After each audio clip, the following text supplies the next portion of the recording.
নমস্কার। আজকের নিবেদন মানুষের আসল রূপ, কলমে সুবর উদ্দিন শেখ।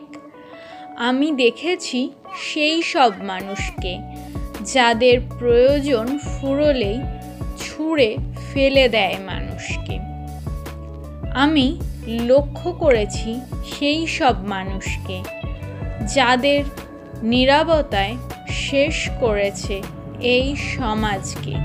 আমি খেয়াল করেছি সেই সব মানুষকে যারা বলে ভালোবাসি, তারা হিংসার মোড়কে।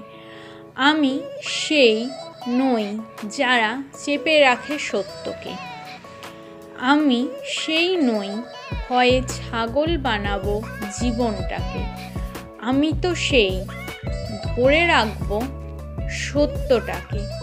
যদিও বাঁচি একদিন সত্য বলে, তবুও বানাবো বাঘের মতো মরণটাকে।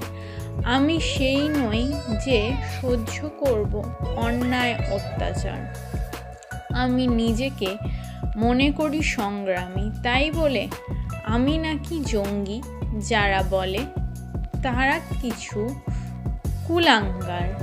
আমি সেই নই যে ভালোবাসি বলার পর তাকে ছুঁড়ে ফেলবো।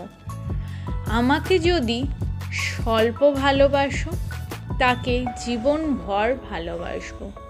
আমি নই অকৃতজ্ঞ, নই আমি বোকা, তবুও মানুষ বলে আমায় এই এতই বোকা, মারে না চৌকায় মৌকা। কেননা আমি কাউকে পারবো না ঠকাতে, যদিও আমি না দিতে পারি দুমুঠো চাল হাঁড়িতে। যদি আমার এই কবিতা কেউ পড়ে বলে আমি আসলেই বোকা, তারে আমি বলবো মনীষীগণের জীবনে খোঁজ করে দেখো খুঁজে খোকা। আমি নিজেকে করি না কবি দাবি, তবুও পাগলের মতো লিখি। ফেললাম মনে যাইলো ছন্দের ছবি।